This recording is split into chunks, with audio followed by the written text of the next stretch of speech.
જન્મે છે.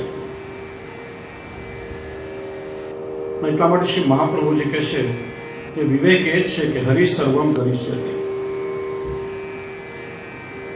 તમે કહેશો કે ભગવાન શું કરે છે? શ્રી મહાપ્રભુજી સમજાવે છે કે ભગવાન જે કંઈ કરે છે ને બધું ભક્તની ભલાઈ માટે જ કરે છે. ભગવાનની કૃતિને આપણે સમજી શકતા નથી. ઘણી વાર આપણે કહીએ ભગવાને આ સારું કર્યું ને ભગવાને આ બરાબર નથી કર્યું, આ ભગવાને બહુ ખરાબ કર્યું. ભગવાનની કૃતિને સારું અને ખરાબ એવું લેબલ લગાડનાર આપણે કોણ?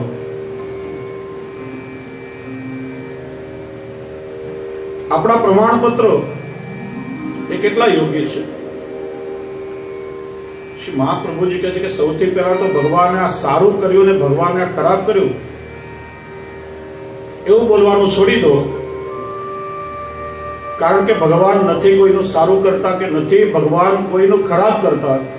ભગવાન જે કરે છે ભક્તની ભલાઈ માટે કરે છે. ભગવાન યોગ્ય કરે છે. ઘણી વાર આપણે ટ્રેન પકડવાની હોય કે વિમાન પકડવાનું હોય, રસ્તામાં ટ્રાફિક બહુ મળી ગયો હોય અને આપણે એરપોર્ટ 15 મિનિટ લેટ પહોંચ્યા, ત્યાં જઈને ખબર પડે કે ફ્લાઇટ અડધો કલાક લેટ છે, તો કઈ ને ભગવાને બહુ સારું કર્યું. જો ઘણી વખત આપણું સારું એ બીજાના માટે ખરાબ પણ હોઈ શકે, અને ઘણી વખત આપણે જેને આપણું અહિત માનતા હોઈએ એનાથી બીજાનું હિત પણ થતું હોય છે. માની લો દાખલા તરીકે આપણે એવું નક્કી કરીએ કે આવતા 1 વર્ષ સુધી આખા લંડન શહેરમાં કોઈ પણ વ્યક્તિ માંદું પડવું જોઈએ નહીં. બીજા કેટલા લોકો માંદા પડી જાય, ડોક્ટરો બધા માંદા થઈ જાય. આપણે બીમાર થઈએ એનાથી તો ડોક્ટરની આજીવિકા ચાલે છે. આપણા પગમાં ફ્રેક્ચર થાય એનાથી પેલો ઓર્થોપેડિક સર્જન એને તો કમાઈ મળે છે. આપણું કદાચ નુકસાન થાય પણ બીજાનું એમાં હિત હોય છે. આપણા કારના ટાયરમાં પંચર થાય આપણા માટે કદાચ નુકસાન હોય પણ પેલો જે પંચર રિપેરિંગ કરનાર હોય એની તો રોજીરોટી મળે છે. આપણો જીવનો સ્વભાવ કેવો? આપણે ફક્ત આપણા સુખનો વિચાર કરીએ છીએ, જ્યારે ભગવાન તો આખી આ સૃષ્ટિનું સંચાલન કરે છે, આખા જગતનું ભગવાન પોષણ કરે છે. અને એટલા માટે ભગવાન બરાબર એ વસ્તુનું બેલેન્સ રાખે છે. ચીનમાં એક લોકકથા આવે છે. દેડકાઓએ ભગવાન પાસે કાદવનો વરસાદ માંગ્યો. વિચારો કે પાણીના વરસાદમાં લોકો કંટાળી જાય, આપણે આમ છત્રી લઈને બહાર જઈએ, કાદવનો વરસાદ પડે તો માણસની શું દશા થાય? હંસોએ ભગવાન પાસે મોતીઓનો વરસાદ માંગ્યો, કારણ કે હંસો મોતી ખાય. પણ ભગવાને કોઈનું ના સાંભળીને ભગવાને પાણીનો વરસાદ મોકલ્યો. માટીમાં પાણી પડ્યું, કાદવ થયો, દેડકાઓનું કામ થયું. અને સ્વાતિ નક્ષત્રમાં સુક્તિ છીપમાં પેલું વરસાદનું પાણી પડ્યું, એમાં મોતી થયા અને હંસને ખોરાક મળ્યો અને સાથે આખી સૃષ્ટિનું કાર્ય થયું. એટલે ભગવાન જે કરે છે તે યોગ્ય કરે છે. ભગવાન નથી કોઈનું સારું કરતા કે નથી ભગવાન કોઈનું ખરાબ કરતા. શ્રી મહાપ્રભુજી સમજાવે છે કે ભગવાનની કૃતિમાં જો આપણને કોઈ દોષ દેખાય ને તો દોષ ભગવાનની કૃતિમાં નથી, દોષ એ આપણી બુદ્ધિમાં છે. એટલા માટે શ્રી મહાપ્રભુજી આ વિવેક આપણને શીખવે છે. હરિ સર્વમ કરિષ્યતિ. જે કંઈ જીવનમાં થયું કે જે થાય છે કે હવે પછી જે કંઈ થવાનું છે ને એ બધું ભગવાનની ઈચ્છાથી થવાનું છે. એનો અર્થ કે આપણે જે કંઈ પણ કદાચ કરશું ને એ પણ ભગવાનની પ્રેરણાથી જ કરશું. અને એટલા માટે ભક્ત કવિ દયારામભાઈ શ્રી મહાપ્રભુજીના આ જ વિવેકને પોતાના શબ્દોમાં વ્યક્ત કરે છે. ચિત્ત તું સિદ્ધને ચિંતા કરે, કૃષ્ણને કરવું હોય તે કરે. કૃષ્ણને કરવું હોય તે કરે. દયારામભાઈ કહે છે જેવો જંત્ર વગાડે જંત્રી તેવો સ્વર ઉપજે. જંત્ર એ બહુ જૂનો શબ્દ છે, એના પરથી યંત્ર શબ્દ થયો. આજે વાજિંત્ર છે એનો મૂળ શબ્દ છે બાજ યંત્ર. અને એમાંથી સ્વર ક્યારે નીકળે? બેસીને ભાઈ પોતે ઓર્ગન વગાડતા હોય ત્યારે જે યંત્રમાંથી સ્વર નીકળે છે. કોઈ પણ યંત્ર પોતાની મેળે વાગતું નથી. જેવો જંત્ર વગાડે, જંત્રી વગાડનાર હોય એવો સ્વર નીકળે. એમ આપણે બધા ભગવાનના સાધન યંત્રો છીએ. આપણે કઈ કરીએ છીએ ને તો ખરેખર આપણે નથી કરતા, પણ ભગવાન આપણી પાસે કરાવી રહ્યા છે. અને વૈષ્ણવોએ તો એવો જ ભાવ રાખવો. મુંબઈના પ્રખર વિદ્વાન હરિભાઈ કોઠારી અવારનવાર વાત કહેતા, શામ તારી બંસી થઈને બજવું છે જગ મારે. શામ તારી બંસી થઈને બજવું છે જગ મારે, પણ સુર છેડવા કેવા ને ક્યારે એ જોવાનું તારે. વંશની પોતાની તુકે નથી વાગતી, પણ શામની ફૂકે વાગે છે. એમ આપણે પણ પ્રભુના એવા યંત્ર બનીએ કે ઠાકોરજીને જેવી ઈચ્છા હોય ને એવા સ્વર આપણી અંદરથી નીકળે. શ્રી મહાપ્રભુજી આજ્ઞા કરે છે, હરિ સર્વમ કરી શકે. દયારામભાઈ છે, કૃષ્ણને કરવું હોય તે કરે. મનથી તમે એકવાર નક્કી કરો ને કૃષ્ણને કરવું હોય તે કરે, માણસ કેટલો હળવો ફૂલ બની જાય. ચિંતા કરવાનું કોઈ કારણ છે ખરા?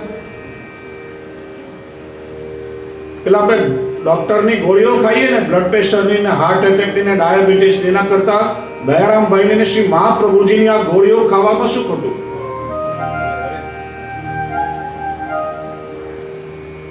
આજે માણસ તાણમાં જીવી રહ્યો છે. કોઈને માનસિક ચિંતાઓ સતાવી રહી છે, કોઈ બૌદ્ધિક ગૂંચવાડામાં પડેલો છે, કોઈને શારીરિક સ્વાસ્થ્ય હેરાન કરી રહ્યું છે. પરિણામે હાઇપરટેન્શન, ડાયાબિટીસ, હાર્ટ એટેક એમ બહુ સહેલાઈથી માણસને લાગી રહે છે. એકવાર તમે નક્કી કરો કે કૃષ્ણને કરવું હોય તે કરે. હરિ સર્વમ નિજ્જેચ્છાત કરી શકે. પછી ટેન્શન કરવાનું કોઈ કારણ છે ખરા? પણ આપણો જીવનો સ્વભાવ કેવો છે? આપણે જે કરવું હોય એ જ આપણે કરીએ ને કૃષ્ણને પણ કહીએ કે તું અમારા માટે આમ કર. દયારામભાઈ નું પદ ગાવાની છૂટ, પણ શબ્દમાં થોડો ફેરફાર કરી નાખવાનો. કૃષ્ણ તું શિવને ચિંતા કરે, જીવને કરવું હોય તે કરે. થોડું સારું લાગે. કૃષ્ણને કરવું હોય તે કરે. પ્રભુનું ધાર્યું થાય. બાકી તમે વિચારો કે આ જગતમાં કોનું ધારેલું થયું છે? રાવણનું ધાર્યું થયું છે? હિરણ્યકશિપુનું ધાર્યું થયું છે? શકુનીનું ધારેલું થયું છે? હિરણ્યકશિપુએ તો ભગવાન પાસે, બ્રહ્માજી પાસે માગ્યું હતું કે રાત્રે ના મરું ને દિવસે ના મરું ને અસ્ત્રથી ના મરું, શસ્ત્રથી ના મરું, ધરતી પર ના મરું, આકાશમાં ના મરું, દિવસે ના મરું, રાત્રે ના મરું, ઘરની અંદર ના મરું, બહાર ના મરું. કેટલી વસ્તુઓ માંગી, પણ એનું ધારેલું થયું. ભગવાન નરસિંહ રૂપ લઈને પધાર્યા. ન પશુ ન માનવ, સંધ્યા કાળીને માર્યો, ન દિવસ ન રાત. ખોળામાં લઈને ભગવાન એને વિદાર્યો. ન ધરતી ન આકાશ, ઉમરા પર ભગવાને લીધો, ન અંદર ન બહાર. નખથી ભગવાન એને ચીરી નાખ્યો, ન અસ્ત્રથી કે ન શસ્ત્રથી. કોઈનું ધારેલું આ જગતમાં નથી થયું. એ તો હિરણ્યકશ્યપે તો પ્રહલાદને કહ્યું હતું ને કે બોલ તારો ભગવાન ક્યાં છે? પ્રહલાદે કહ્યું, પિતાશ્રી શું બતાવું મારો ભગવાન ક્યાં છે? કોઈ એક જગ્યાએ હોય તો કહું કે મારો ભગવાન અહીંયા છે.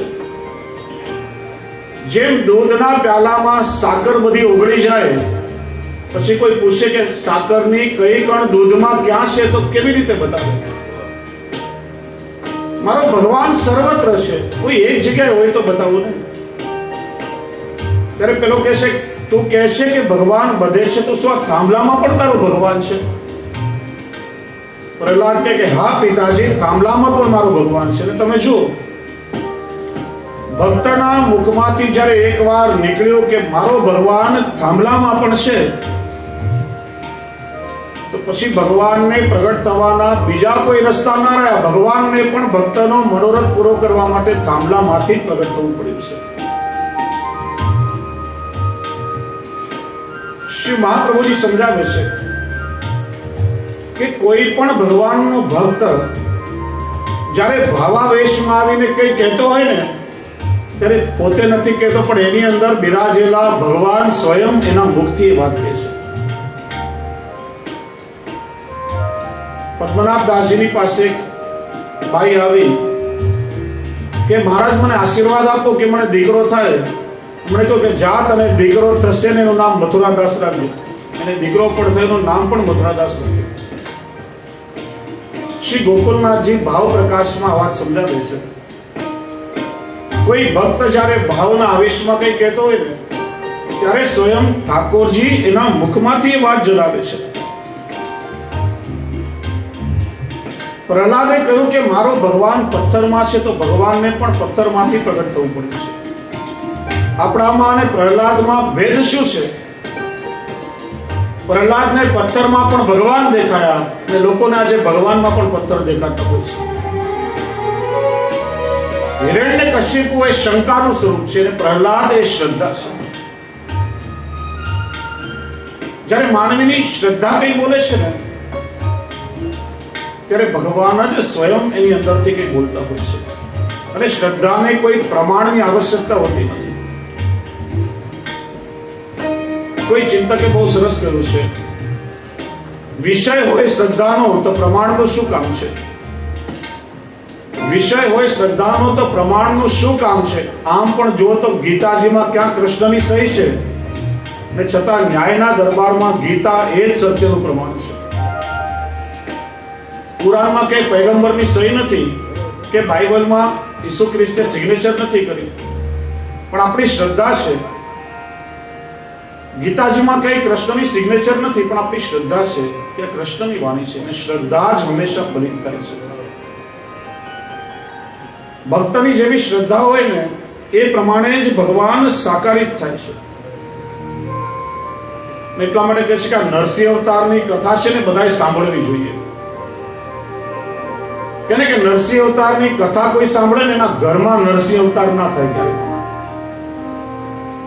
નરસિંહ અવતાર એટલે ક્રોધાવતાર, વામન અવતાર એટલે લોભાવતાર. જો ભગવાને પણ જુદા જુદા અવતારો લઈ અને જુદી જુદી લીલાઓનું દર્શન કરેલું છે.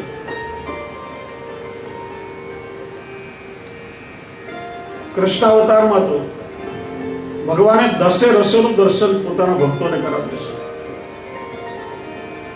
રામાવતારમાં ભગવાને એવી લીલા કરી છે કે જાણે ભગવાન પરવશ હોય, બીજાના વશમાં હોય. એ તો વિચારો, ભગવાનની પત્નીનું હરણ કોણ કરી શકે? ભગવાનની પત્ની એ તો જગત જનની કહેવાય, જગતની માતા છે, અને એનું હરણ કોણ કરી શકે? ભગવાન સ્વેચ્છાએ વનમાં ગયા નથી. કૈકેયીના કારણે ભગવાનને વનમાં જવું પડ્યું છે. સીતાજીના કારણે રાવણની સાથે યુદ્ધ કરીને રાવણને મારવો પડ્યું છે. પેલા ધોબીના કારણે સીતાજીને વનમાં જવું પડ્યું છે. રામાવતારમાં ભગવાનની આખી લીલા જ જુદી છે. ભગવાન જાણે પરવશ હોય એવી લીલા ભગવાને કરી છે. અને જો વૈષ્ણવ ભગવાન પણ પોતાના ચરિત્રો દ્વારા જગતને આ વાત શીખડાવે છે કે માનવીનું શરીર લઈને જ્યારે હું પણ અવતરિત થાઉં છું, ત્યારે મારે પણ ઘણું બધું સહન કરવું પડે છે. આપણને કંઈક દુઃખ આવે અને આપણે બધા ભગવાનને ફરિયાદ કરવા માટે જઈએ, પણ ભગવાન પણ કહેશે કે જરા જેટલા દુઃખમાં જીવ તો મને ફરિયાદ કરવા માટે આવ્યો, પણ મેં પણ મારા જીવનમાં કઈ ઓછા દુઃખ સહન કર્યા નથી. અને ભગવાનના ચરિત્ર જોશો ને, ત્યારે તમને એ લાગશે કે ભગવાને જેટલા કષ્ટ સહન કર્યા છે ને એટલા કષ્ટ તો આપણા જીવનમાં આવ્યા જ નથી. રામચંદ્રજીને એ જ દિવસે વનવાસ જવું પડ્યું કે જે દિવસે એમનું રાજ તિલક થવાનું હતું. પણ ભગવાન કઈ દુઃખી થયા નથી. રાજ તિલકના સમાચાર એમને મળ્યા તેનાથી કે બહુ રાજી થયા નથી. જો આગલે દિવસે બહુ પ્રસન્ન થઈ જાય ને તો કદાચ વનવાસના સમાચાર એમને દુઃખી પણ કરી શકે. એ કવિ કહે છે ને, ખોબો ભરીને અમે એટલું હસ્યા કે કૂવો ભરીને અમે રોઈ પડ્યા. જે બહુ આમ હસતો હોય ને એને ક્યારેક રોવું પણ પડે. ભગવાને કહ્યું માનવીના જીવનમાં આવો બેલેન્સ તો હંમેશા હોવો જ જોઈએ. પોતાના ચરિત્રો દ્વારા ભગવાન આપણને એ પણ શીખડાવે છે. 14 વર્ષ ભગવાન વનમાં ગયા છે, કઈ 2-4 દિવસની વાત નથી. આપણને 2 મહિના કોઈ ઘરમાં રાખે ને તો પણ આપણને ગમતું નથી. ઘરની બહાર પણ આપણે રહી શકતા નથી. અને પણ કોઈ 5 સ્ટાર હોટલમાં રહેવાની વાત નથી. વગડે વગડે ભગવાનને ભટકવું પડ્યું છે. મિથિલાની રાજકુમારી જેને કોઈ દિવસ જમીન ઉપર ખુલ્લા ચરણે પગ મૂક્યો નથી, એને ખુલ્લા ચરણોથી વલ્કલ વસ્ત્ર પહેરી અને પતિની સાથે જવાનો સ્વીકાર કર્યો છે. વનવાસ તો ખાલી રામચંદ્રજી માટે મંગાવ્યો છે, સીતાજી માટે કે ભરત માટે નહીં. પણ એ સીતા એ આજની સીતા નહીં હતી. સ્વેચ્છાએ સ્વીકાર્યું છે કે જ્યાં મારા પતિ હોય ત્યાં જ હું. ભગવાને પણ પોતાના જીવનમાં કષ્ટ સહન કર્યા છે. કૃષ્ણના ચરિત્રને જ્યારે આપણે વાંચીએ, ઘણા લોકો એવું માનતા હોય કે ભગવાન શ્રી કૃષ્ણએ તો કેટલો બધો આનંદ પ્રમોદ જીવનમાં કર્યો છે. પણ ભગવાનના ચરિત્રને તમે જો સમજો ને તો જે દિવસે ભગવાનનો જન્મ થયો ને, જન્મતા જ જનેતા માતા પિતાને છોડીને જવું પડ્યું છે. ભલે નંદરાયજી યશોદાજીએ વસુદેવ દેવકી કરતા વધારે સ્નેહ કર્યો હોય, પણ જનેતા મા બાપને છોડીને જવું એ પણ એક દુઃખ છે. 6 દિવસે તો પૂતના આવી ગઈ હતી. ક્યારેક અગાસુર ને ક્યારેક બકાસુર ને ક્યારેક સટ્ટાસુર. 11 વર્ષ 52 દિવસમાં ભગવાને આ ઘણું બધું પરિશ્રમ પણ કર્યો છે. જ્યારે વ્રજ લીલા પૂરી થઈને ત્યારે પોતાના સૌથી પ્રિય એવા ગોપીજનોને છોડીને જવાનું એના વિરહનું દુઃખ પણ ભગવાને સહન કર્યું છે. હજી તો ઉગ્રસેનને મથુરાના રાજા બનાવ્યા અને રાજ્યનો વહીવટ ભગવાને સંભાળ્યો. ત્યાં 18 વખત પેલા જરાસંઘે મથુરા ઉપર આક્રમણ કર્યું, એની સાથે યુદ્ધ કરવું પડ્યું. એ બધું માન પૂરું થયું. ભગવાન દ્વારકામાં જઈને બસ્યા. ત્યાં જ પાંડવો અને કૌરવોની લડાઈ શરૂ થઈ ગઈ. ક્યાં સુધી ચાલ્યું? અને એ બધું પૂરું થતા થતામાં તો છેલ્લે ભગવાને યાદવા સ્થળી પણ જોઈ છે. પાંડવ કૌરવોની લડાઈ એ તો પેલી પાડોશીની લડાઈ જેવી હતી. કહેવાય ને, આપણા પાડોશીને ત્યાં લડાઈ થતી હોય ને તો એ પાડોશીનું મનોરંજન કહેવાય. બાજુના ઘરમાં લડાઈ થતી હોય ને તો લોકો આમ ટીવીનું વોલ્યુમ ઓછું કરી નાખે, આમ કાન લગાડીને સાંભળે. એન્ટરટેનમેન્ટ કહેવાય. પણ આ તો ભગવાનના પોતાના સંતાનો લડી રહ્યા હતા, એકબીજાને મારી રહ્યા હતા. ભગવાને પોતે પણ પોતાના આખા વંશને પોતાની સામે ખલાસ થતા જોયો છે. અને છેલ્લે જરા પારધીના બાણથી ભગવાનનો દેહોત્સર્ગ થયો છે. વિચારો કે આપણા જીવનમાં દુઃખો કેટલા અને ભગવાને કેટલું સહન કર્યું છે. નાની નાની તકલીફોમાં આપણે ભગવાનને ફરિયાદ કરવા માટે તૈયાર થઈ જઈએ, પણ ભગવાન કહે છે તું મને ફરિયાદ કરે છે પણ મેં કઈ જીવનમાં ઓછું સહન કર્યું નથી. અને એટલા માટે ભગવાન પોતાના જીવન દ્વારા આ જગતને આદર્શ બતાવે છે. હવે બીજો વિવેક શ્રી મહાપ્રભુજી સમજાવે છે. હરિ સર્વમ નિજ્જેચ્છાત કરીશું. પેલા કહ્યું કે ભગવાન બધું જ કરે છે, પછી કહ્યું કે ભગવાન પોતાની ઈચ્છાથી બધું કરે છે. અથવા તો ભગવાન પોતાના નિજ જનોની ઈચ્છાથી બધું કરે છે.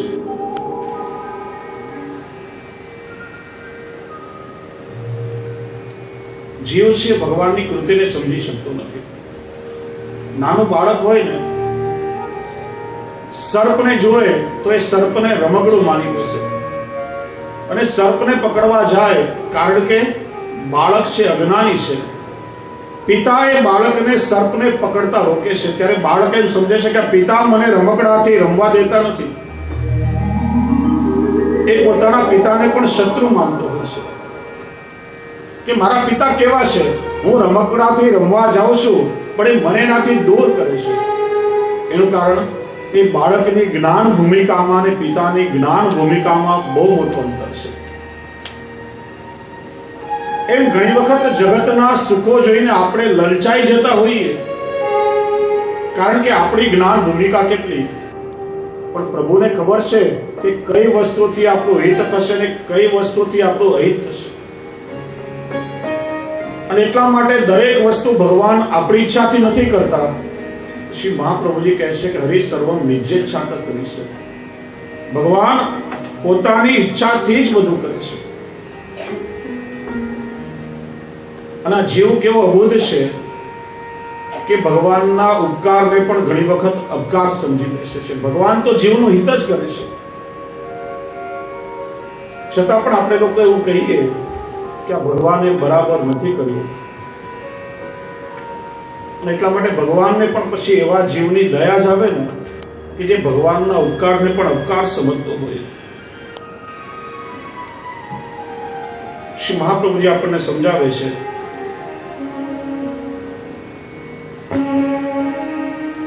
ક્યારે પણ ભગવાન પાસે તમે કઈ માગણી નહીં કરશો. ભગવાન જે કરશે પોતાની ઈચ્છાથી કરશે ને એ જ વસ્તુ યોગ્ય હશે.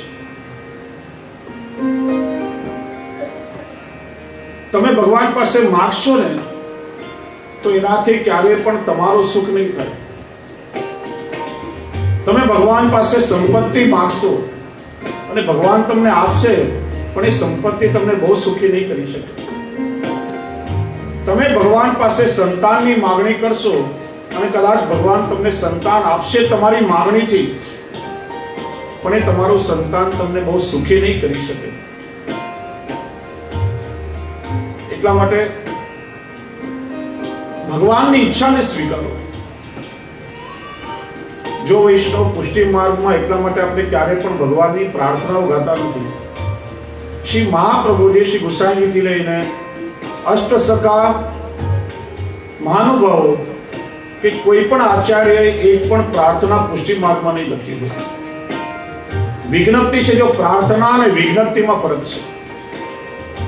વિજ્ઞપ્તિ એટલે ભગવાનને આપણે વિનંતી કરીએ છીએ પ્રભુના સુખ માટે. પ્રાર્થના એટલે આપણે આપણા સુખ માટે ભગવાન પાસે માગણી કરીએ છીએ. અમે પણ કેવી, ઓ ઈશ્વર ભજીએ તને મોટું છે તુજ નામ, ગુણ તારા રીત ગાઈએ થાય અમારા કામ. ભગવાન તને મેં ભજીએ કેમ કે થાય અમારા કામ, અમારું કામ થાય એટલે તને મેં ભજીએ છીએ. શ્રી મહાપ્રભુજી કહે છે તમે કઈ માગશો ને ભગવાન તમને આપશે ને, પણ એ વસ્તુથી તમને ક્યારે સુખ નહીં મળે. ભગવાન સ્વેચ્છાએ જે કઈ તમને આપશે ને એનાથી તમને શાશ્વત સુખ મળશે. એકવાર એક પતિ અને પત્ની દરરોજ મંદિરે દર્શન કરવા જાય. ભગવાનના દર્શન કરે અને પ્રાર્થના કરે કે હે પ્રભુ, તમારું આપેલું બધું અમારી પાસે છે, ગાડી, બંગલા, રૂપિયા, સંપત્તિ, પણ શેર માટીની ખોટ છે, કોઈ સંતાન નથી. ભગવાન એક દીકરો અમને આપો. કે છે વર્ષો સુધી દર્શન કરવા જાય અને ભગવાન પાસે દીકરાની માંગણી કરે. ઘણા વર્ષો પછી ભગવાન એમનું સાંભળ્યું અને એમને એક દીકરો થયો. બહુ સુખી સંપન્ન પરિવાર ના વર્ષો પછી આ ખોટનો દીકરો થયો એટલે બહુ લાડકોડથી ઉછેર થયો. એની બધી ઈચ્છાઓ મા બાપ પૂરી કરે. ગમે તે તોફાન કરીને આવે, ક્યારે એને ઠપકો ના આપે, ક્યારે વળે નહીં. બધી એની જીદ પૂરી કરે. પરિણામે બહુ જિદ્દીને બેફામ થયો. 20 વર્ષનો થયો, બાપની સાથે કોઈ વસ્તુ પર બોલાચાલી થઈ ત્યારે જોરથી એને બાપની છાતી પર લાત મારી. કે બાપ બિચારો રડતો રડતો મંદિરે કહ્યું કે ભગવાન અમારું સાંઈજીએ ઠાકોરજી પાસે કઈ માંગ્યું નથી, પ્રભુ પાસે કઈ લૌકિક માંગવું નહીં. અને ક્યારેક માનો કે ઠાકોરજી બહુ પ્રસન્ન થઈ જાય અને આપણને માગવાનું કહે ને, તો શ્રી આચાર્ય ચરણ સમજાવે છે કે લૌકિક સુખની માગણી ક્યારે નહીં કરશો. પ્રભુ પાસે કંઈક માગવાનું મન થાય ને તો અલૌકિક માગો. ભક્ત કવિ ગાય છે ને પરમાનંદાસજી, ય માંગો શ્રી ગોપીજન વલ્લભ, પ્રભુ માગું છું માનુષ જન્મ और हरि सेवा, ब्रज बसवो मोहि दीजे सुलभ. પરમાનંદાસજી યમુનાજી પાસે પણ માગે છે, યહ પ્રસાદ હું પાઉં શ્રી યમુનાજી, યહ પ્રસાદ હું પાઉં. પ્રસાદ એટલે શું થાય? શિક્ષાપત્રમાં સમજાવ્યું હતું, યાદ છે? આપણે જમીએ બરાબર, બે અર્થ થાય પ્રસાદ. પ્રસાદ એટલે ભગવાનની કૃપા અને પ્રસાદ એટલે પ્રસન્નતા. આ બંને સમાનાર્થી અર્થો છે. એટલે જ કોઈ ઠાકોરજીનો પ્રસાદ, પ્રસાદ એ ભગવાનની કૃપા જ્યારે આપણને આપે ને ત્યારે બહુ પ્રસન્નતા થઈ જાય છે. કહે છે કે ય પ્રસાદ હું પાઉં શ્રી યમુનાજી, એ યમુનાજી અમારા પર એવી કૃપા કરો, રહું નિસ્વાસર તિહારે નિકટ, મને તમારું સાનિધ્ય મળે. માનો યમુનાજીની કૃપા થઈ ગઈ અને ગોકુળમાં યમુનાજીના તટ પર તમને વાસ મળે, ત્યારે એને કરવાનું શું કરશો? રામકૃષ્ણ ગુણ ગાવું. યમુનાજીનું સાનિધ્ય મળે ને ત્યાં જઈને પાછું લૌકિક ઘર-બાર યાદ આવે ને, તેવો વ્રજવાસ કરવાનો પાછો કોઈ અર્થ નથી. કે છે રહું નિસ્વાસર તિહારે નિકટ, રામકૃષ્ણ ગુણ ગાવું. મજ્જન કરો વિમલ જલ પાવન, ચિંતા કરો સ્વભાવ.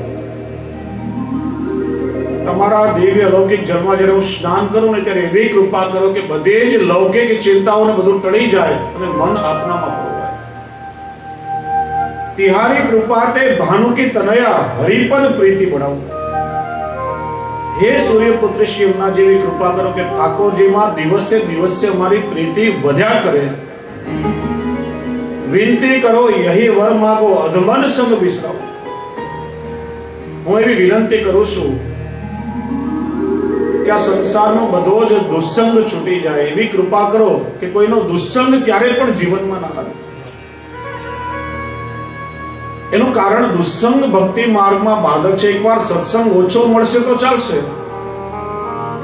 પણ દુસ્સંગથી હંમેશા દૂર રહેવાનો પ્રયત્ન કરો. દુસ્સંગ તો જે કંઈ આપણે મેળવ્યું હોય ને એ બધા જ ભાવનો નાશ કરનારો છે. એટલે કે છે યમુનાજી એવી કૃપા કરો કે ક્યારે અમને દુસ્સંગ ન લાગે. પરમાનંદ પ્રભુ સબ સુખદાતા, મદન ગોપાલ રડાવો. પરમાનંદાસજી કહે છે કે શ્રી યમુનાજી આપ એવી કૃપા કરો કે નિત્ય હું ઠાકોરજીને લાડ લડાવું. એનું નામ વિજ્ઞપ્તિ કહેવાય. આ માગણી લૌકિક માગણી નથી. એટલા માટે પ્રભુ જે કરે છે ને એના ઉપર વિશ્વાસ રાખો. હરિ સર્વમ નિજ્જેચ્છાત કરિષ્યતિ.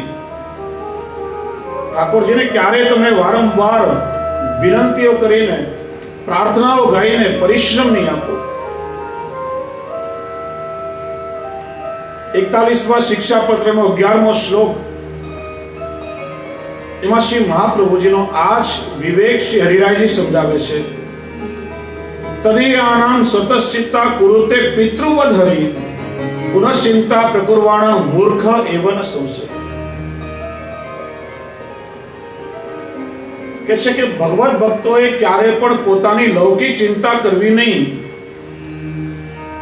જેમ પિતા પોતાના સંતાનની ચિંતા કરે છે, જેમ માના ખોળામાં સૂતેલું બાળક એ નિર્ભય હોય છે, એમ પ્રભુનો આશ્રય જે ભક્ત કરે એ હંમેશા નિર્ભય હોય છે. એને કોઈ લૌકિક ચિંતા કરવાની જરૂર નથી.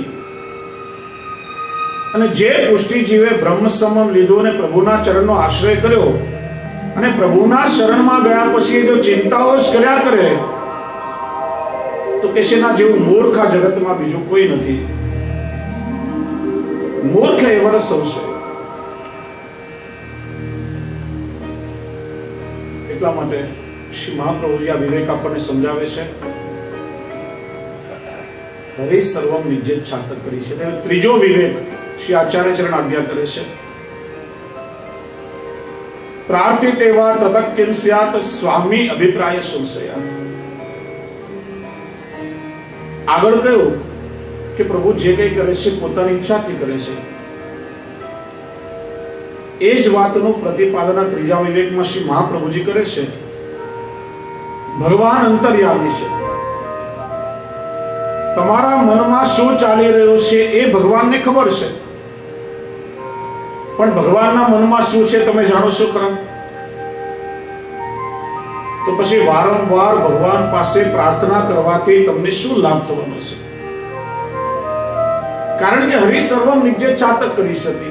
ભગવાનને જે કરવો છે પોતાની ઈચ્છાથી કરશે, અને તમે કઈ પ્રભુના મનનું જાણતા નથી કે પ્રભુની શું કરવાની ઈચ્છા છે.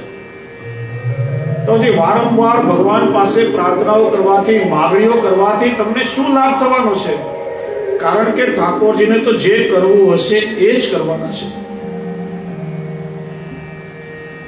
અને એટલા માટે શરણાગતિ એને જ કહેવાય કે પ્રભુ જે તમે કરો એ અમને મંજૂર છે. ભક્ત ક્યારે પણ ભગવાનને ફરિયાદ કરતો નથી, અને જે ફરિયાદ કરે ક્યારે પણ ભક્ત હોતો નથી. ભક્તિને અને ફરિયાદને લાગતું વળગતું નથી. મહારાષ્ટ્રના સંત એકનાથ થયા. એમને ભગવાને બહુ રૂપાળા પત્ની આપ્યા, અને ધર્મના આચરણમાં પાછા એટલા અનુકૂળ પણ હતા. તો પ્રભુને એમણે વિનંતી કરી કે પ્રભુ આપની કેટલી કૃપા છે કે આવી અનુકૂળ પત્ની મને આપી, એટલે તો સંસારમાં રહીને પણ તમારી ભક્તિ હું સારી રીતે કરી શકું છું. તો વળી સંત તુકારામ હતા. એમના પત્ની બહુ પ્રતિકૂળ હતા. ક્યારે પણ શાંતિથી બેસીને ધ્યાન ન કરવા દે. ભગવાનની પૂજા કરવા બેસે તો રસોડામાં વાસણો પછાડે. ધ્યાન કરવા બેસે પાણીનો ઘડો એના પર ઠલાવી દે. પણ એને કઈ ભગવાનની ફરિયાદ કરી નથી. એમણે પણ પ્રભુને વિનંતી કરી કે ભગવાન, આટલી પ્રતિકૂળ પત્ની મને આપી છે, એટલે તો મન સંસારમાં ક્યાંય લાગતું નથી ને તમારામાં લાગેલું રહેશે. નહીં તો વળી કદાચ હું સંસારમાં ભટકી ગયો હોત. તો આપણા જૂનાગઢના નરસિંહ મહેતા, એમને ભગવાને પત્ની આપ્યા ને પાછા લઈ લીધા, તો પણ ભલું થયું ભાંગી જંજાળ, સુખથી બચશો શ્રી ગોપાલ. ભક્તો ક્યારે પણ ફરિયાદ કરતા નથી. અને એટલા માટે જે કવિ કહે છે, રાજી હે હમ ઉસી में जिसमें तेरी रजा करे, इधर विवाह हवा है उधर विवाह. પ્રભુ તમને જે મંજૂર છે એ જ અમને પણ મંજૂર છે. તમારી ઈચ્છા કરતા અમારી કોઈ જુદી ઈચ્છા ક્યારે પણ નથી. ભગવાન ભક્તને પૂછે છે શું કરવું, તને ગમે તે હું કરું. ત્યારે ભક્ત ભગવાનને કહે છે કે ના પ્રભુ, આપની જે ઈચ્છા હોય ને એ કરું. એ જ ભક્તિનું સાચું લક્ષણ છે. હરિ સર્વમ નિજ્જેત છાતક કરી શકતી, એના બે અર્થ આપણે જોયા. પ્રભુ પોતાની ઈચ્છાથી કરે છે, ને પોતાના જે અંતરંગ ભક્તો છે એમના મનોરથો પૂર્ણ કરે છે. તે ભગવાન ભક્તને કહે છે તારી શું ઈચ્છા છે એવું હું કરું. ભક્ત કહે છે ના પ્રભુ, મારી કોઈ ઈચ્છા નથી, આપને જે કરવું હોય તે કરો. એનું કારણ છે આ તો પ્રેમનો માર્ગ છે, અને પ્રેમના માર્ગ પર હંમેશા પ્રિયતમની રુચિ જ જોવાય છે. આ પ્રેમનો માર્ગ એવો છે કે પ્રિયતમની ઈચ્છાથી જુદી પોતાની કોઈ ઈચ્છા હોઈ શકે જ નહીં. શાંડિલ્ય ઋષિ ભક્તિ સૂત્રમાં કહે છે તત્ સુખે સુખિત્વમ પ્રેમ લક્ષણમ. પ્રેમનું લક્ષણ શું? કે પોતાના સ્નેહીના સુખમાં જ પોતાનું સુખ આવી જાય, એ પ્રેમનું લક્ષણ છે. અને એવો પ્રેમ તો કેવલ પ્રભુને ગોપીજનોએ જ કર્યો છે.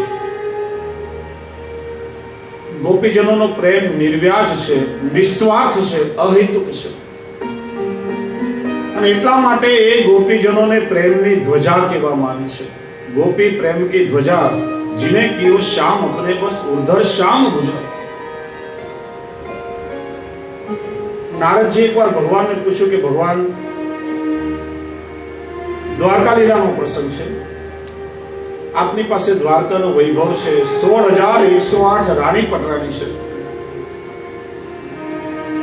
આ બધું હોવા છતાં પણ તમે ક્ષણ માત્ર પણ તમારા વ્રજને ને વ્રજની ગોપીઓને ભૂલતા નથી, પ્રતિ ક્ષણેનું સ્મરણ કરો છો, એનું કારણ શું? ભગવાન કે નારદજી, આ વિષય પ્રેમનો છે ને પ્રેમ કહેવાથી ન સમજાય, એ તો અનુભવથી સમજાય. તમે જાતે અનુભવ કરી જુઓ. ત્યારે પરીક્ષા કરવા માટે નારદજી એક વિષ બનાવ્યું, એક બાનું બનાવ્યું. દ્વારકામાં આવીને ભગવાનની રાણીઓને મળ્યા, કહેવા લાગ્યા કે ભગવાનના ઉદરમાં પીડા થઈ રહી છે, ભગવાનના પેટમાં બહુ દુખાવો થઈ રહ્યો છે. અનેક વૈદ્યોએ, હકીમોએ ઉપચાર કર્યા, પણ કોઈ ઔષધિ લાગુ પડતી નથી. અને ત્યારે કોઈ જાણકારે કહ્યું કે તમારા ચરણ ધોઈનેનું જલ જો ભગવાનને પીવડાવવામાં આવે તો ભગવાનના ઉદરની પીડા દૂર થાય, તમારા ચરણ ધોઈને જલ આપો. રાણીઓ કહે કે અરે નારદજી, અમે તો ભગવાનની રાણીઓ છીએ, પ્રભુ અમારા સ્વામી છે, અમે તો એમની દાસીઓ, અમારા ચરણ ધોઈને જલ જો ભગવાનને આપીએ તો અમને નરકની ગતિ મળે, આ કામ અમારાથી ના થાય. ખાલી હાથે નારદજી વ્રજમાં આવ્યા. ગોપીઓની પરીક્ષા કરવા એ જ મિશ બનાવ્યું. કહ્યું કે પ્રભુનો પરિશ્રમ વધી રહ્યો છે, કોઈ ઉપાય લાગુ પડતો નથી, પીડા વધી રહી છે, છેલ્લો ઉપાય છે કે તમારા ચરણ ધોઈને ચરણોદક જો ભગવાનને આપો તો જ પ્રભુના ઉદરની પીડા દૂર થાય. ત્યારે ક્ષણનો વિલંબ કર્યા વગર ગોપીઓએ જલ લઈને પોતાના ચરણ ધોઈને જલ નારદજીને આપ્યું. નારદજી, જલ્દીથી આ જલ લઈને ભગવાનને પીવડાવો. અમારા ચરણનું જલ પીવાથી ભગવાનની પીડા દૂર થતી હોય તો ભલે કેટલાય જન્મો સુધી અમને નરકની યાતના ભોગવવી પડે, અમને કંઈ વાંધો નથી. ત્યારે નારદજી પ્રેમના સ્વરૂપને સમજી શકે છે. પ્રેમનો સ્વભાવ જ એવો છે કે પ્રેમમાં હંમેશા પ્રિયતમની રુચિ જોવાય છે. સ્નેહીનું સુખ હોય એ જ સાચો પ્રેમ છે. અને એટલા માટે શ્રી મહાપ્રભુજી આપણને સમજાવે છે, પ્રભુ પાસે કઈ માગશો નહીં, પ્રાર્થનાઓ કરીને પ્રભુને પરિશ્રમ નહીં આપશો. એનું કારણ લૌકિકમાં પણ આપણા શાસ્ત્રકારો કહે છે, માણસ જેવું કોઈની પાસે માગે ને આપો એમ કે ને, એવું તરત જ 3 વસ્તુ માણસ ગુમાવી બેસે છે.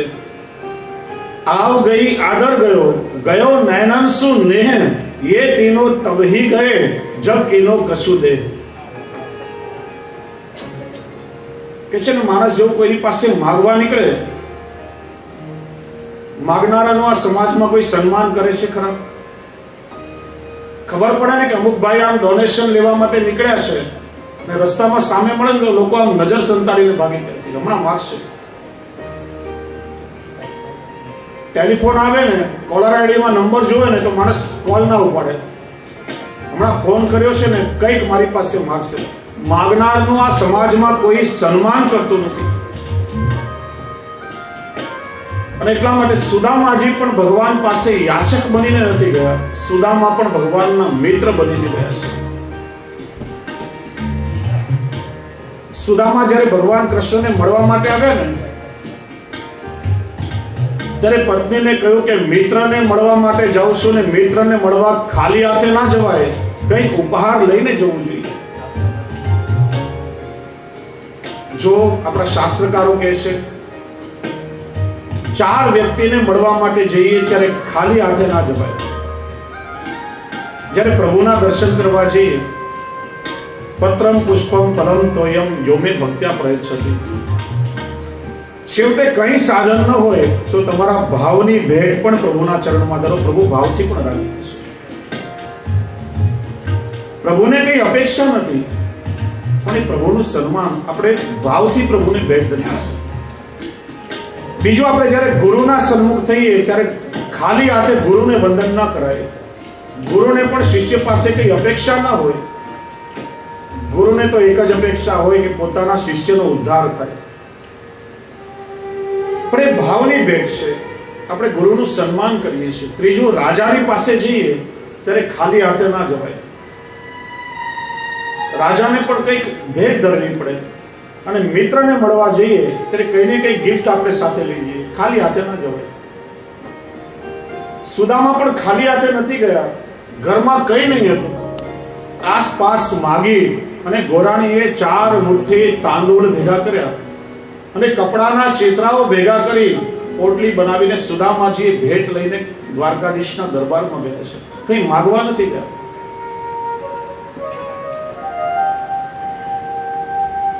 પત્ની દ્વારકાધીશને મળવા જવાનું કે છે. સુદામા સમજી ગયા, કારણ કે દ્વારકાધીશના દરબારમાંથી કોઈ ક્યારેક ખાલી હાથે પાછું ફર્યું નથી. સમજી ગયા કે પત્ની મને કંઈક લાલચથી મોકલાવી રહી છે, પણ સુદામાજીના મનમાં લાલચ નથી.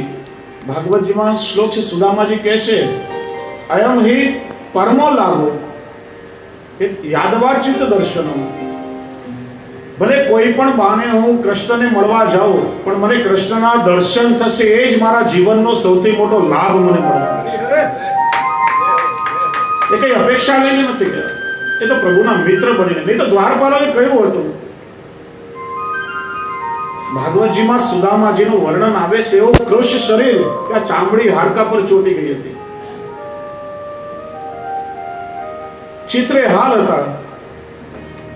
દ્વારપાલોએ માન્યું, કોઈ યાચક આવ્યો, કહ્યું જે જોઈએ તે વિપ્રવર માંગો, જેટલું જોઈએ એટલું મળશે, એમાં કઈ ભગવાનને પરિશ્રમ દેવાની જરૂર નથી.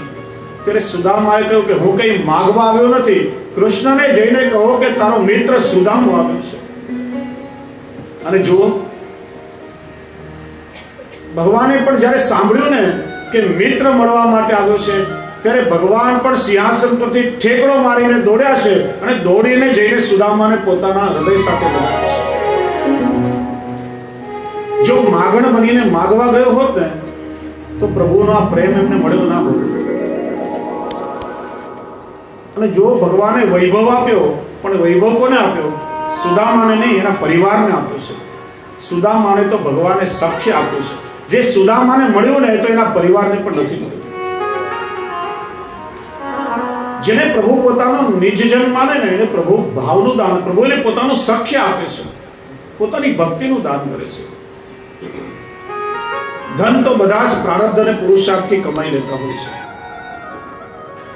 એટલા માટે શ્રી મહાપ્રભુજી કહે છે, પ્રભુ પાસે લૌકિક માગણીઓ ક્યારે પણ નહીં કરો. અને આપણી આજે કેવી દશા છે કે આજે 5-5 સદીઓથી શ્રીજી બાવા વામ શ્રેયસ ઊંચો કરીને આપણને બોલાવી રહ્યા છે કે હે જીવ, તું મારા શરણમાં આવ, હું તારો ઉદ્ધાર કરવા માટે અહીં આવું છું.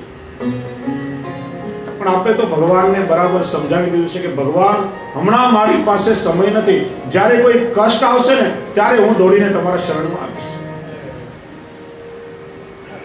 જીવનો સ્વભાવ છે કે જ્યારે દુઃખ આવે ને, ત્યારે જ ભગવાનની યાદ આવે છે. दुख में सुमरिन सब करे, सुख में करे न कोई, जो सुख में सुमरिन करे तो दुख काहे को होय. સુખમાં જીવ પ્રભુને ભૂલી જાય છે, અને એટલા માટે ભગવાન પોતાનું સ્મરણ કરાવવા માટે જ દુઃખ આપે છે. કુંતાજીએ ભગવાનની સ્તુતિ કરી છે. કુંતાજીએ શું માંગ્યું છે? હે ભગવાન, કઈ તમારે આપવું હોય ને તો એટલું જ આપો કે મારા પર ને મારા પરિવાર પર દુઃખના પહાડ તૂટી પડે. એટલું દુઃખ આપો કે પળ પળ તમારું સ્મરણ થાય. જો સુખ હશે ને, તો આ જીવ છે તમને ભૂલી જશે. કોઈ ભગવાન પાસે એવું માગે ખરા? કુંતાજીએ ભગવાન પાસે દુઃખ માગીને લીધું છે.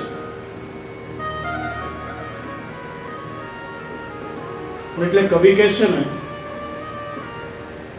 કે આ જીવનો સ્વભાવ કેવો છે કે કોણ ભલાને પૂછે છે, કોણ બુરાને પૂછે છે, કોણ ભલાને પૂછે છે, કોણ બુરાને પૂછે છે, સ્વાર્થના છે સૌ સગા, કોણ ખરાને પૂછે છે.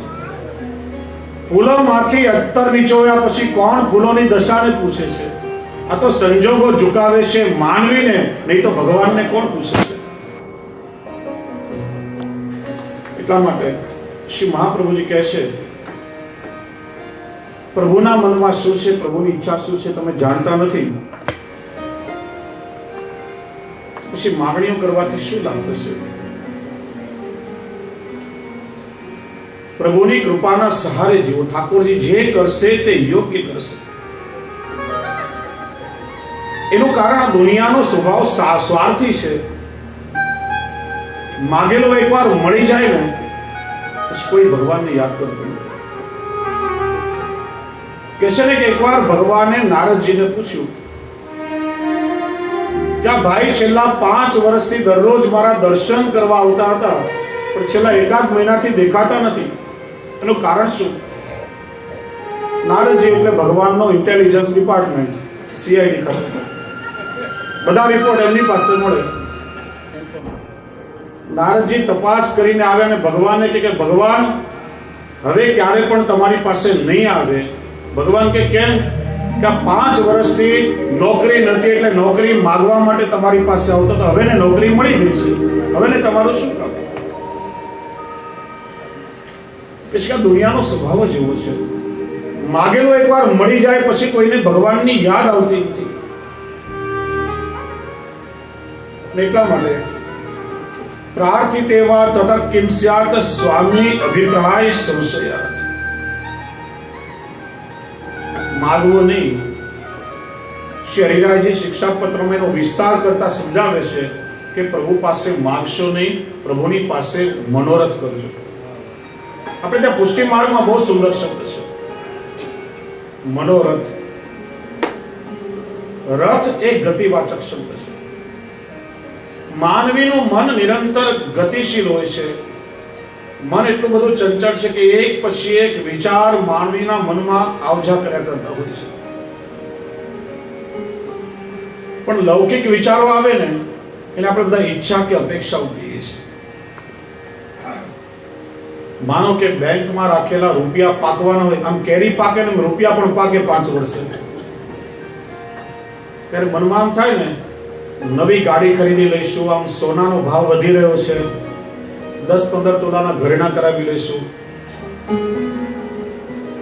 ઘરમાં થોડું ફર્નિચર વસાવી લીધું. આ બધી આપણી લૌકિક ઈચ્છાઓ છે. પણ પેલા રૂપિયા પાકવાના હોય ત્યારે મનમાં એવા વિચારો આવે, ઠાકોરજીને માટે સુંદર ચાંદીનું પન્નું સિદ્ધ કરાવશું, પ્રભુ આ કાચના હિંડોળામાં ઝૂલે છે, આપણને ઘરમાં ભોજન કરવા માટે ચાંદીના પાત્રો છે, તો પ્રભુને હું વિનિયોગ કરાવું, ચાંદીનો હિંડોળો સિદ્ધ કરાવું, ઠાકોરજીના સુંદર સુંદર મનોરથો કરાવું, ગુરુદેવને ત્યાં કોઈ સુંદર ભવ્ય આયોજન થઈ રહ્યું છે, એમાં મારા દ્રવ્યનો વિનિયોગ કરાવું, આજે હું વૈષ્ણવને મહાપ્રસાદ લેવડાવું. હરિ, ગુરુ કે વૈષ્ણવના સુખ સંબંધી કોઈ પણ વિચાર જ્યારે મનમાં આવે ત્યારે આપણે ત્યાં એને મનોરથ કહેવાય છે. અને વૈષ્ણવ હંમેશા મનોરથ કરે. વૈષ્ણવ ક્યારે પણ પ્રાર્થના કરીને પ્રભુને પરેશાન ના કરે. અને એટલા માટે કે છે આ જીવનો સંબંધ પ્રભુની સાથે સ્વામી અને સેવકનો સંબંધ છે. સેવક જુદો અને નોકર જુદો. નોકર જ્યારે કામ કરે છે ને ત્યારે પોતાના મહેનતને વેચે છે, પરિશ્રમના પગાર પણ લે છે. પણ સેવક છે ને એ પોતાના શ્રમને વેચતો નથી, તો શુદ્ધ પ્રેમથી સેવા કરે છે.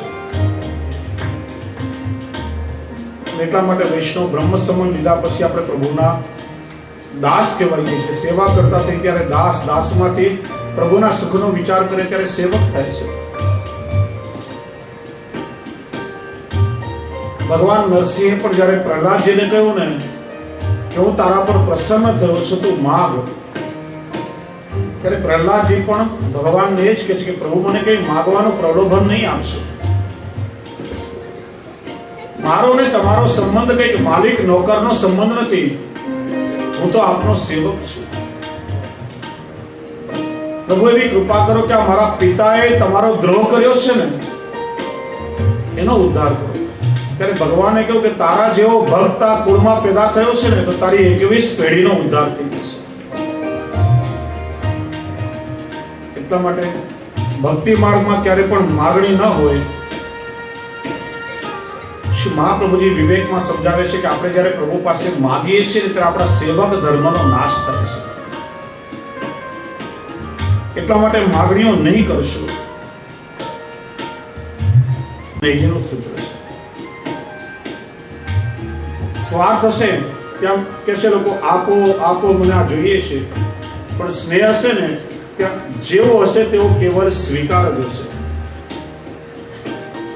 એટલા માટે જીવનો ને પ્રભુનો જે સેવક સ્વામીનો સંબંધ છે, પ્રભુ જે આપે ને એને આપણે આમ સહજતાથી સ્વીકારીએ એ આપણો દાસ ધર્મ છે. પ્રભુનો અભિપ્રાય જાણ્યા વગર કેવલ માગ કરવો એ તો આપણી મૂર્ખતાનું પ્રદર્શન છે. ચોથો વિવેક શ્રી મહાપ્રભુજી સમજાવે છે, સર્વત્ર તસ્ય સર્વમ હિ સર્વ સામર્થ્યમેવ ચ. આ જગતમાં જે કંઈ પણ છે ને એ બધું ભગવાનની સત્તાનું છે. આ સમગ્ર બ્રહ્માંડનું સર્જન જ ભગવાને સ્વયં કર્યું છે. ભગવાન તો અનંત કોટી બ્રહ્માંડના અધિપતિ છે. ભગવાન પરિપૂર્ણ છે અને સર્વત્ર સર્વ પ્રભુનું છે. અને એટલા માટે દરેકે દરેક વસ્તુ આપવાનું સામર્થ્ય પણ ભગવાનમાં છે.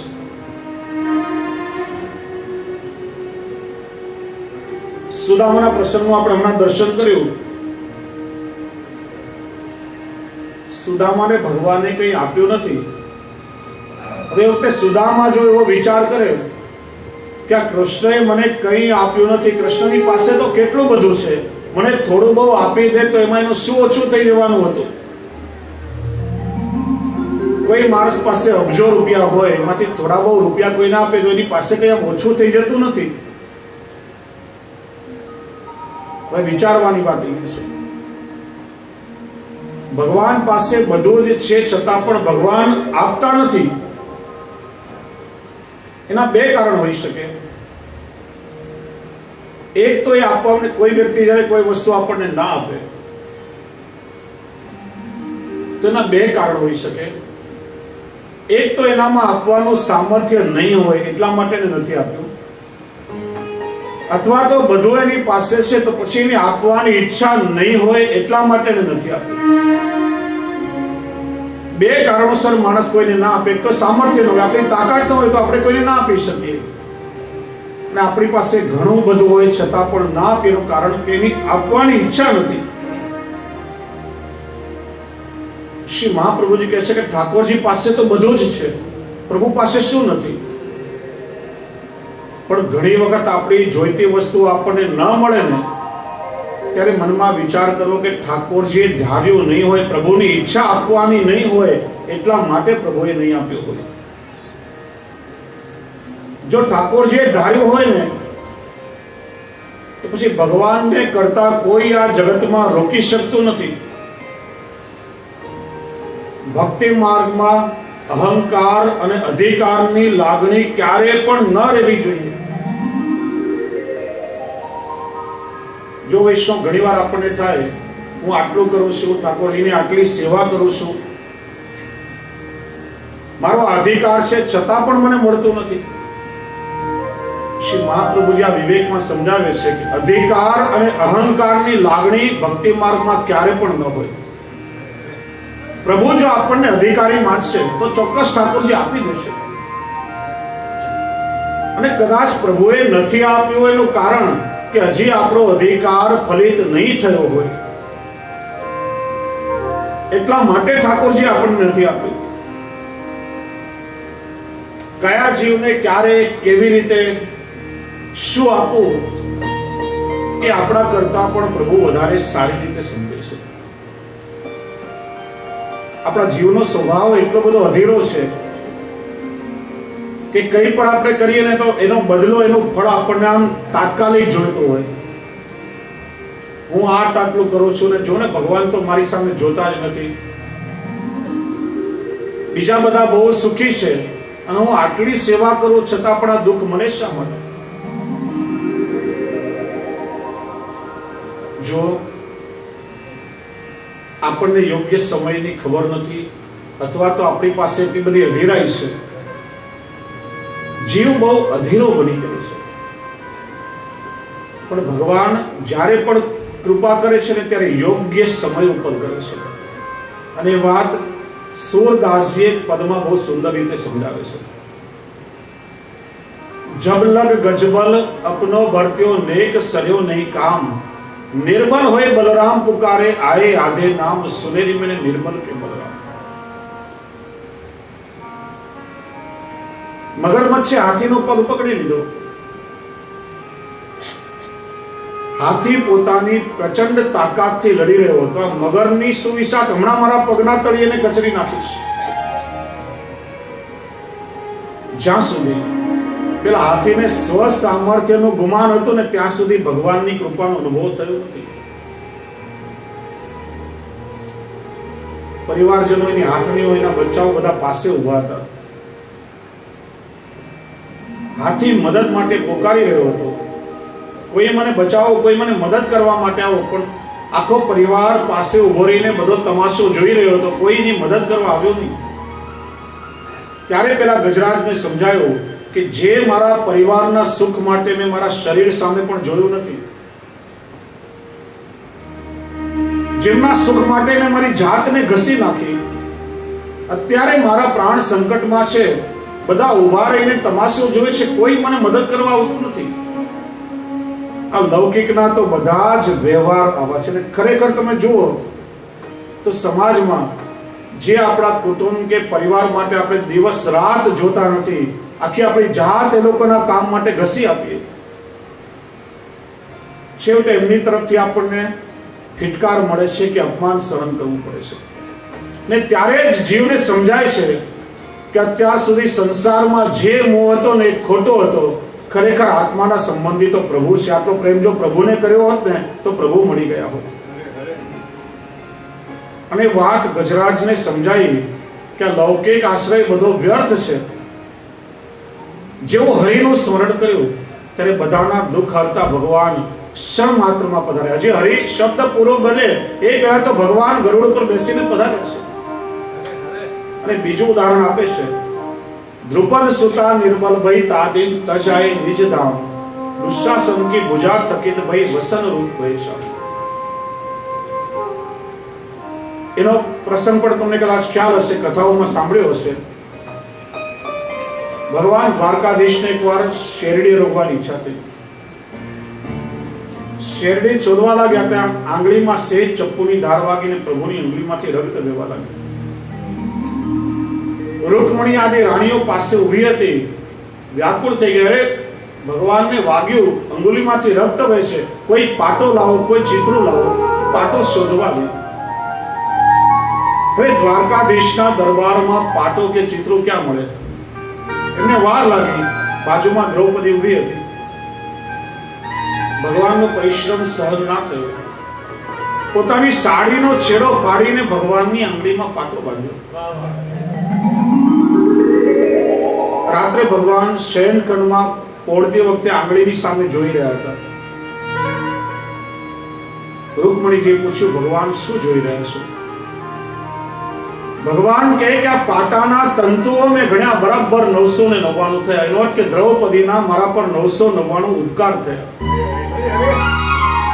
બીજે દિવસે ભગવાને કલાનિકેતનમાં ઓર્ડર કરી 999 સાડીના ગિફ્ટ પાર્સલ કરાવીને દ્રૌપદીને ગિફ્ટમાં મૂકી આપ્યો. એવી કથા આવે છે.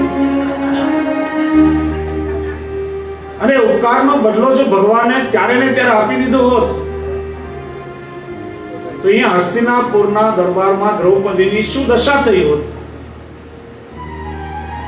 દુર્યોધને દુશાસનને હુકમ કર્યો, વાળથી પકડીને ઘસીટતા એને સભામાં લાવવામાં આવી. નિર્વસ્ત્ર કરવાનો આદેશ અપાયો. માત્ર કહેવાયેલી વાત નથી. દુશાસને વસ્ત્ર ખેંચવા શરૂ કર્યા. અને એ સભા કઈ સામાન્ય સભા નથી. પિતામહ ભીષ્મ, કુલગુરુ કૃપાચાર્ય, ગુરુ દ્રોણાચાર્ય, વિદુરજી, અશ્વત્થામા, ધૃતરાષ્ટ્ર, 5 પાંડવો, 100 કૌરવો, એકથી એક મોટા રથી, મહારથી, અતિરથીઓ એમાં બેઠા હતા. બધા પાસે દ્રૌપદી યાચના કરતી રહી, કોઈ મારી લાજ બચાવવા, જે હસ્તિનાપુરની કુલવધુની લાજ લૂંટાઈ રહી છે. બધા નતમસ્તક થઈને બેસી રહ્યા. કોઈ એને મદદ કરવા આવ્યું નહીં. અને એ વખતે દ્રૌપદીએ વિચાર્યું કે આ લૌકિકમાં જે સંબંધોનો આશ્રય હું કરી રહી છું ને એ બધો વ્યર્થ છે. આ જગતમાં મારી કોઈ રક્ષા કરી શકે ને તો કેવલ મારા શ્યામ સુંદર છે. અને જ્યાં શ્યામનું સ્મરણ થયું, દ્રુપદ સુધાર નિર્બલ ભયતાદી, જેવો લૌકિક આશ્રય છૂટ્યો, નિસાધન બની અને પ્રભુનો આશ્રય કર્યો, ત્યાં જ ક્ષણમાં પ્રભુની કૃપા થઈ. તજાય નિજધામ દુશાસન કી ભુજા તકિત ભઈ વસન રૂપ ભૈક્ષા. દુશાસનના માટે એવું કહેવાય કે એના બાવડાઓમાં 1000 હાથીનું બળ હતું. એ પણ વસ્ત્ર ખેંચતા ખેંચતા થાકી ગયો અને જમીન ઉપર પડ્યો. જાણે વસ્ત્રના રૂપમાં કૃષ્ણ સ્વયં પ્રગટ થયા હોય. એક દ્રૌપદીની લાજ ભગવાને બચાવી છે. યોગ્ય સમયે ઠાકોરજીની કૃપાનો અનુભવ થયો છે. પ્રભુને ખબર છે કે કયા જીવને ક્યારે કયા સમયે મારા કૃપાની આવશ્યકતા પડશે, અને યોગ્ય સમય પર ઠાકોરજીની કૃપાનો અનુભવ થાય છે. અને એટલા માટે પ્રભુને વિનંતી કરીને પરિશ્રમ ના આપો. કૃપા કરવી એ પ્રભુનો ધર્મ છે, અને કૃપાની રાહ જોવી એ દાસનો ધર્મ છે. પ્રભુ ક્યારે પણ પોતાના જીવને દુઃખી નહીં થવા દે. અને એટલા માટે શ્રી મહાપ્રભુજી આ વિવેક આપણને સમજાવે છે. કૃપાની રાહ જોઈને બેસો. અને 5મો વિવેક હવે સમજાવે છે. અભિમાનસ્ય સંત્યાજ્ય સ્વામ્ય ધીનત્વ ભાવના. હું મારા સ્વામીને મારા પ્રભુને આધીન છું એવો મનમાં ભાવ વિચારી અભિમાનનો કેવલ ત્યાગ નહીં, સંત્યાજ્ય સારી રીતે અભિમાનનો ત્યાગ કરો. આમ અભિમાનનો ત્યાગ કરી દઈએ પણ ક્યાંક ખૂણે ખાચરે પાછો સંતાઈને બેઠું હોય તો એ પણ બાધક બનશે. ખાલી ત્યાજ્ય નહીં, સંત્યાજ્ય. આ મૂળમાંથી તમે અભિમાનને બહાર કાઢીને ફેંકી દો. હું સ્વતંત્ર નથી, હું મારા પ્રભુને આધીન છું, તો કઈ વસ્તુ પર હું અભિમાન કરું? મારી પાસે મારું છે શું? જે કંઈ મને આપ્યું એ મારા પ્રભુએ આપ્યું છે. હું મારા પ્રભુનો સેવક છું. એવો મનમાં ભાવ રાખી સારી રીતે આપણી અભિમાની વૃત્તિનો ત્યાગ કરવો જોઈએ. કહે છે ને કે રાજાના દરબારમાં એક સેવક હતો, બહુ નિષ્ઠાવાન સેવક, અને એટલો બધો વફાદાર. નાનપણથી 10-12 વર્ષની ઉંમરમાં રાજાને ત્યાં કામમાં રહ્યો. આજે યુવાન થઈ ગયો. નિષ્ઠાથી રાજાની સેવા કરે અને ક્યારેક કોઈ પણ વસ્તુની એને માગણી કરી નહીં. એકવાર રાજાને રાણી મનમાં વિચારે, આપણી કન્યા પરણવા લાયક થઈ છે, એના માટે કોઈક સારો આપણે કોઈક વર શોધીએ. એકની એક દીકરી છે, અને એના માટે કોઈક એવો યોગ્ય વર આપણને મળે જે વિવેકી હોય, શાંત હોય, આપણો પોતાનો બનીને રહે, આપણા પ્રત્યેની વફાદારી હોય, જેના રાજ્યનો વહીવટ કરતા આવડતું હોય. ત્યાં રાણીના મનમાં વિચાર આવ્યો કે આ વર્ષોથી પેલો સેવક આપણે ત્યાં સેવા કરે છે અને કોઈ દિવસ કંઈ માગ્યું નથી. આટલા વર્ષોથી નિષ્ઠા અને વફાદારીથી તમારું કામ કરે છે, અને તમારા હાથ નીચે ઘડાઈને એટલો બધો તૈયાર થઈ ગયો છે. યોગ્ય સમય તમને યોગ્ય સલાહ પણ આપે છે, અને રાજ્યનો બધો કારભાર એને બરાબર ખબર છે. આપણી દીકરી જો એને પરણાવી દઈએ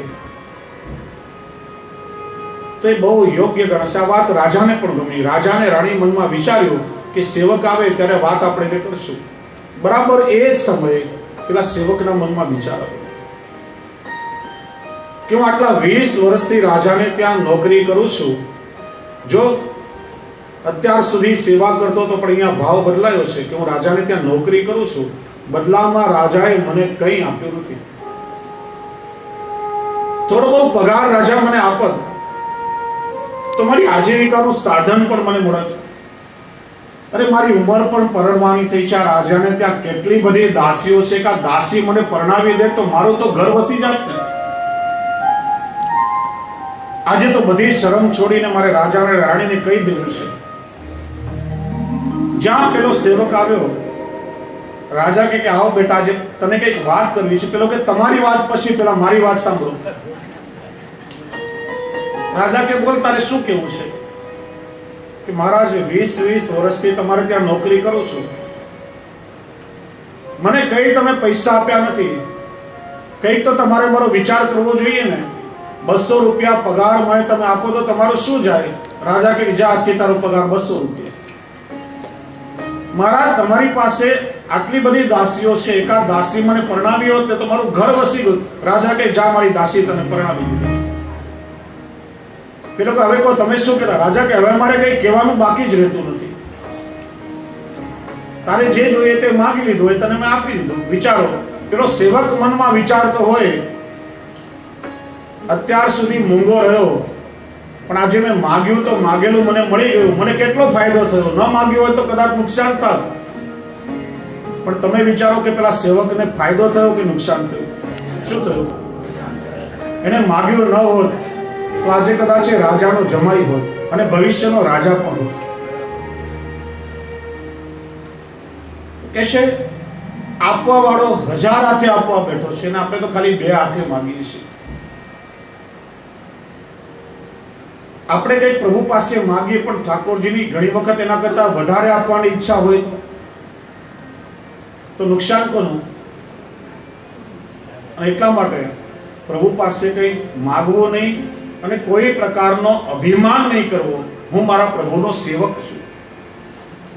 મારા ઠાકોરજી મને જેમ રાખે એમ રહીશ. જે પરિસ્થિતિમાં રાખે પરિસ્થિતિમાં હું પ્રસન્નતાથી રહીશ. દરેક પરિસ્થિતિમાં ઠાકોરજીની કૃપાનો જ અનુભવ કરે એ જ સાચો સેવક છે. અને 5મો વિવેક એનું ચિંતન કરી આજના સત્રનો આપણે વિરામ કરીએ. ઘડિયાળનો કાંટો આગળ વધી રહ્યો છે. એવા મારા તુષારભાઈ આગળનું સંચાલન સંભાળશે. થોડી ક્ષણો માટે સાથે મળીને આપણે ભાવથી ભગવત નામનું સંકીર્તન કરશું. બધા વૈષ્ણવ તાળી વગાડીને ધૂન બોલશો. राधे गोविंद गोविंद गोपाल नंदलाल कृष्ण गोविंद गोविंद गोपाल नंदलाल राधे गोविंद गोविंद गोपाल नंदलाल मेरो यशोदा को लाल मेरो यशोदा को लाल यशोदा को लाल मेरो यशोदा को लाल मेरो यशोदा को लाल यशोदा को लाल यशोदा को लाल मेरो यशोदा को लाल कृष्ण गोविंद गोविंद गोपाल नंदलाल राधे गोविंद गोविंद गोपाल नंदलाल कृष्ण गोविंद गोविंद गोपाल नंदलाल राधे गोविंद गोविंद गोपाल नंदलाल।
અમને શ્રી વલ્લભાધીશ જય શ્રી કૃષ્ણ. પૂજ્ય બાદશ્રીની અનુમતિ લઈ અને એમના આદેશ સાથે આરતી માટે હું નિમંત્રણ આપી રહ્યો છું. જેમનો નામોલ્લેખ થાય એમને વિનંતી કે જલ્દી આપ આરતી માટે અહીંયા આવશો. રજનીભાઈ અને જ્યોતિભાભી, શોભનાબેન, રમેશભાઈ, નરેન્દ્રભાઈ, શીલાબેન, મુક્તાબેન, પ્રભુદાસભાઈ રૂપારેલિયા, રીચાબેન અને એમના માતુશ્રી ભાનુબેન, આ તમામને આરતી માટે અહીંયા આવવા વિનંતી છે. એમની સાથે જ રાજુભાઈ અને ભાભીજીને પણ આરતી માટે અહીં પધારવા વિનંતી છે. પ્રભુદાસભાઈ મોદી, જયંતિભાઈ મોદી, પ્રભુદાસભાઈ રૂપારેલિયા, રજનીભાઈ સૌજાણી, શ્રી અને શ્રીમતી જયંતિભાઈ ઠકરાર, જીતુભાઈ પટેલ અને શ્રી અને શ્રીમતી ગાંધી, એમને વિનંતી છે કે આપ આરતી માટે અહીં બનતી ત્વરાએ પધારશો. મુરવી શ્રી કલ્યાણજીભાઈને પણ વિનંતી છે કે આપ આરતી માટે પધારશો. ઠકરાર પરિવારના મુરવી શ્રી કલ્યાણજીભાઈ છે, એમને પણ વિનંતી કે આપ આરતી માટે પધારશો. મોટી સંખ્યામાં અહીં વૈષ્ણવો ન્યોછાવરી માટે પૂછપરછ કરે છે. એમને અમે ધ્યાન દોરીએ છીએ કે એકાઉન્ટ નામ JJT, એકાઉન્ટ નંબર 03204049, IC 203883 અને સ્વિફ્ટ કોડ BARCGB 22 પર આપ આપનું જે અનુદાન છે કે ન્યોછાવરી છે એ નોંધાવી શકો છો અને એના ઉપરાંત પ્રતિભાવેનો આપણે સંપર્ક કરી શકો છો ન્યોછાવરી માટે, અથવા તો મુખિયાજી શ્રી કલ્પેશભાઈનો પણ સંપર્ક કરી શકો છો. બીજું વૈષ્ણવને ખાસ એક વધાઈના સમાચાર આપવાના છે. તારીખ 10 થી 21 સપ્ટેમ્બર સુધી, આ તારીખ 10 થી 21 સપ્ટેમ્બર સુધી અમે કૈલાસ માનસરોવરની યાત્રાનું આયોજન કર્યું છે. આ યાત્રા કાઠમંડુ નેપાળથી પ્રારંભ થશે. કોઈને મુંબઈથી જોડાવું હોય તો પણ જોડાઈ શકે છે. 10 થી 21 તારીખ સુધી કૈલાસ અને માનસરોવરની યાત્રા દરમિયાન દરરોજ 3-3.5 કલાક શ્રીમદ ભાગવતજી ઉપર પણ નિત્ય સત્સંગ થશે. અને છેલ્લા 4 દિવસ કૈલાસની પરિક્રમાનું પણ ત્યાં આયોજન થશે. મુખ્ય હેતુ સાથે રહીને આપણે શ્રીમદ ભાગવતજી દ્વારા ભગવત ગુણાનુવાદ કરીએ જ છે. તેમાં જે પણ વૈષ્ણવને ત્યાં આવવાની ઈચ્છા થાય તો અમારી સાથે મનોજભાઈ સાહેબનો સંપર્ક તમે કરી શકો છો. હનીશા, આશા અને અન્યને પણ આરતી માટે જોડાવા માટે સાદર વિનંતી છે.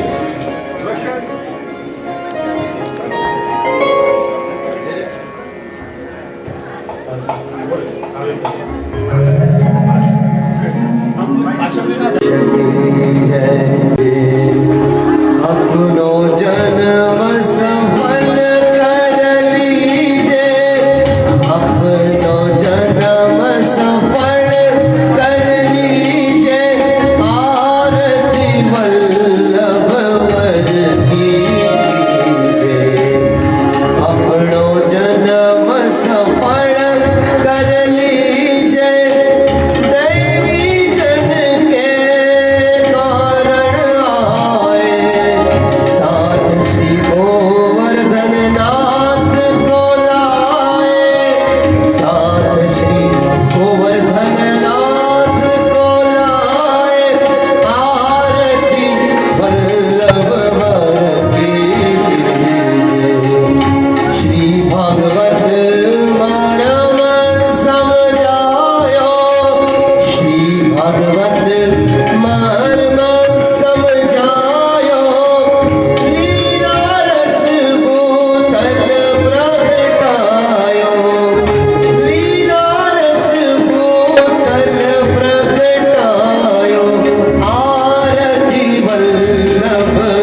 Andaba yo con Can I go there?